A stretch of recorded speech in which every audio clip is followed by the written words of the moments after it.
London Property, home of Super Prime, where you can find informative, educational and entertaining content covering all aspects of property. To be an agent, you really need to have thick skin because it is a role where you are kind of the punching bag for both sides. Moving home is a very, very stressful time in most people's lives. Basically, you need to be prepared to take the stress without taking it personally. It needs to be like water off a duck's back, because the chances of you in every transaction being punched are pretty high. Agents, generally speaking, don't have the best reputation. And I think that, you know, you go into any meeting, it almost feels like you're guilty until proven innocent. So most of us really like to work on recommendations because the story's already been told, and the person who's coming to you is coming to you because they've been told to come to you, and you know, whoever's recommended them to you has recommended them to you because they actually value what you do. And personally, I really only like to deal with people who've been sent to us personally, because after 30 years, your tolerance for being the punching bag kind of starts to deteriorate. You need the youth for all that bounce back. So the reason I think that agents are not regarded highly is, first of all, because there is no barrier to entry. So there are a lot of people out there who just have a telephone and call themselves agents. And they're giving advice to people who are making the biggest investment of their life. And they're giving this advice based on very little substance sometimes. And that's the danger that we all deal with. Is the perception generally of agents is that people don't feel that agents are being genuine or giving the right advice. So this is why I think that, you know, you're guilty before innocent is a really good way of explaining it. And when you look at other markets, like if you look at America, these people who become brokers over there, they actually go through 2 years of training and they understand everything. And they handle the transaction as a professional. So you don't go to your doctor or to your lawyer or to your accountant and question what they know or not trust what they say. So I think that if we went towards a market where agents had to be educated, then it would be a far better industry for everybody. And, you know, all the best agents are the ones who actually self-regulate, and they learn all the time. And they go to development seminars and they take courses, and they self-regulate themselves. And you can see, you know, the ones who are actually dedicated to the job have been around for decades. I think that in no job you should be badly treated, and in every job you should be respected. But the frequency of not being well treated and not being respected when you're a property manager is high.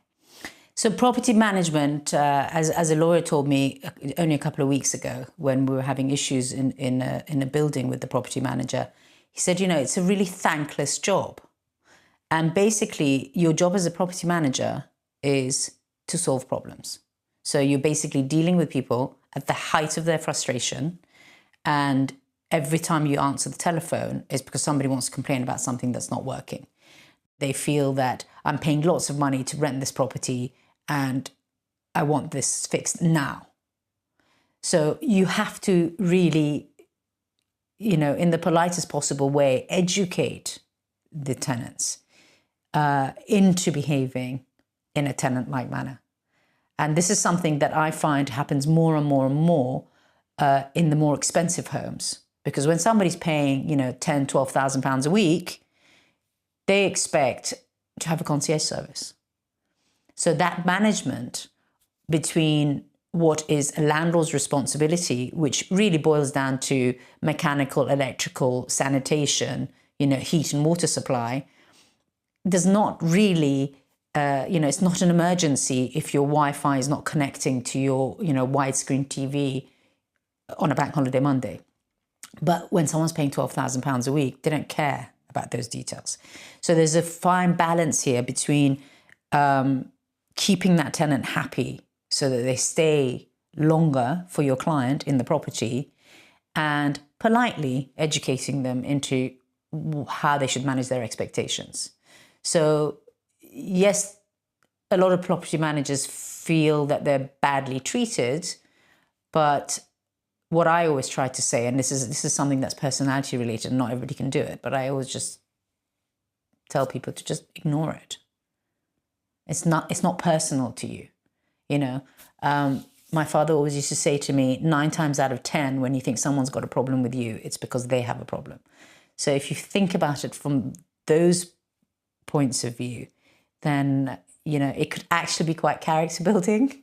You know, you can really learn a lot about yourself and about the way you treat people when you are in these stressful positions and these stressful jobs. The conversation could be a lot smoother if both sides understood the regulations around property management.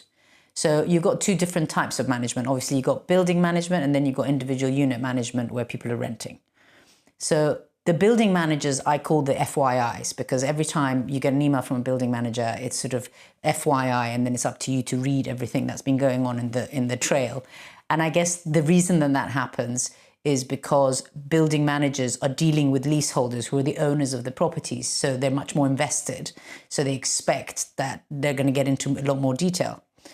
But I also think that the building management, the way that it works is flawed, because, you know, these building managers, they charge something like £250 to £350 per unit, and they earn the majority of their income from the fees they charge for managing the works. So in my mind, even if the works are required, there's already, you know, a feeling there that the leaseholders, the freeholders, may perceive that the building managers are basically encouraging you to do works because that's how they earn the majority of their income. And this is actually a subject that I've been trying to speak to building managers about, but nobody's willing to talk to me about it. And I just think that, you know, it is flawed. The charging system is flawed, and it should be more aligned with the interests of the people who are paying the fee. So instead of paying £250, £350 per unit for someone to manage your building, you know, it should really be revisited. You know, either it's worked out on the basis of how well they keep your building, that they get rewarded, and how little work, you know, they don't allow deterioration and they keep on top of it. But it's definitely something that, you know, people who know more about this than I do should address and change. So that's the building managers. But in both the building managers and the individual unit management, you do get a lot of, you know, people being frustrated because things are not working. So again, I think the more you know, the more you understand the law, the more you can tone these conversations down and bring heated discussions down. One thing that a lot of tenants don't realize is that the law expects them to behave in a tenant-like manner. And what that means is you treat the home like your own. And what would you do on a Sunday if, for example, your sink was leaking and it was dripping? Would that be a big emergency that you try and go find a plumber and pay out of hours calls to come and fix the leak? Or would you put a bucket underneath it and wait till Monday morning? So, you know, there's a lot of that the law actually expects a tenant to do. And a lot of the times, you know, due to lack of experience or due to just not knowing the right solutions or how to guide the tenant to fix it on the phone, these things escalate and then they become costly. And if you actually look into the marketplace and try and find a company who does management really, really well, you'd struggle.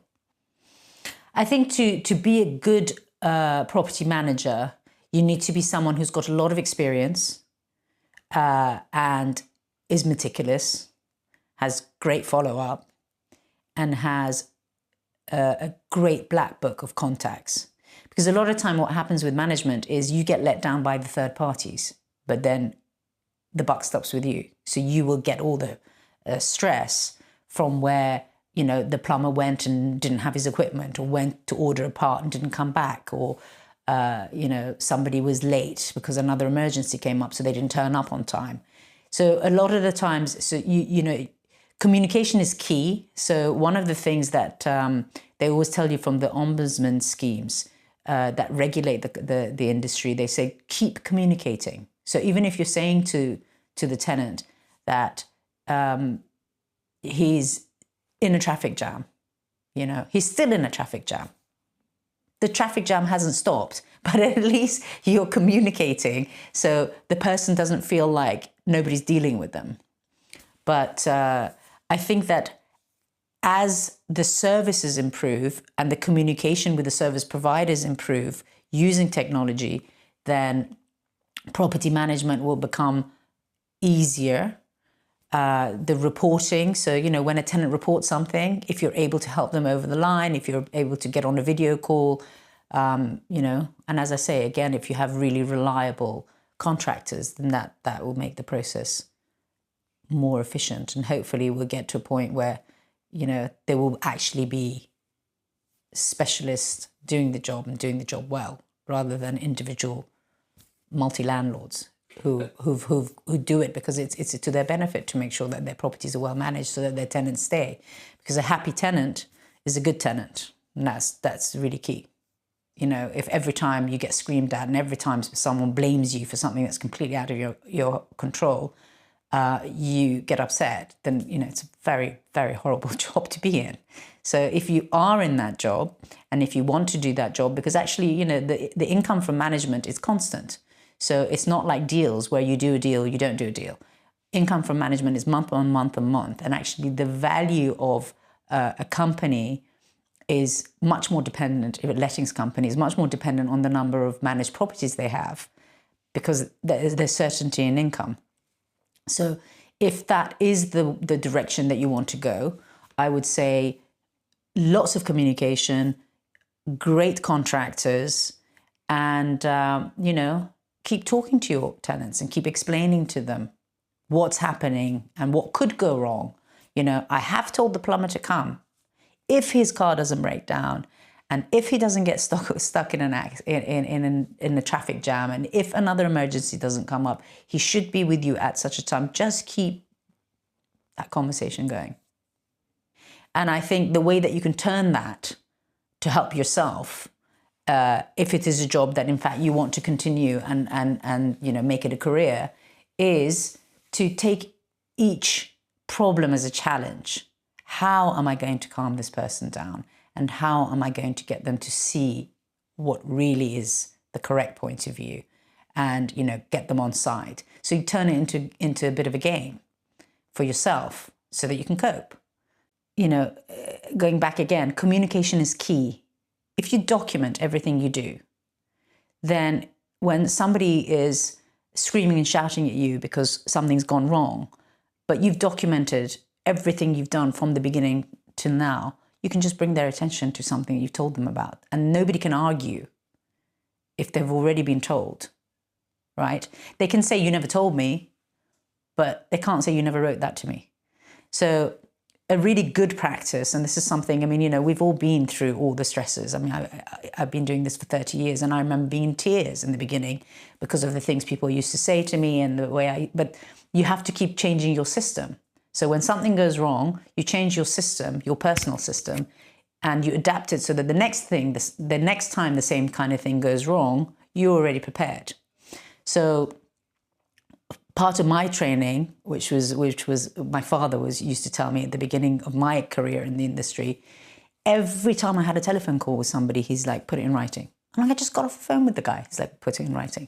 So it literally came to the point that, you know, I was literally writing to people saying, it was so lovely speaking to you a minute ago, and I'm going to do this, and then I'm going to do that. And you said this, and I said that.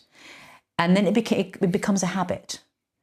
And it's a habit that is really useful if you want to stop people from shouting at you, from getting cross with you, because you've done everything you're supposed to do, and you can show it, and you can refer back to it. So really, I suppose the best thing I can say is that if you are in this industry and you find it stressful and you do think that people should treat you with more respect and they don't, tidy it from your side. Help always comes from within, even in this. So you tidy it from your side. So make sure that every time something goes wrong, you put in a system for yourself that if this happens again, how could I have prevented it? And then make that as part of your process. And it does come with experience, because when you first start in the business, you want to take everything that comes your way. You don't want to say no to people. But as you become more established and as you have a bit more choice in the business that you take and you don't take, you just very simply say to people, I mean, what I usually say to people is, I can't help you anymore because you clearly don't think that I'm capable or I'm doing a good job. So I recommend that you take your business and you take it somewhere else. If you feel that everybody's giving the same service, please come back and we'll welcome you back with open arms. But go right ahead and try it somewhere else.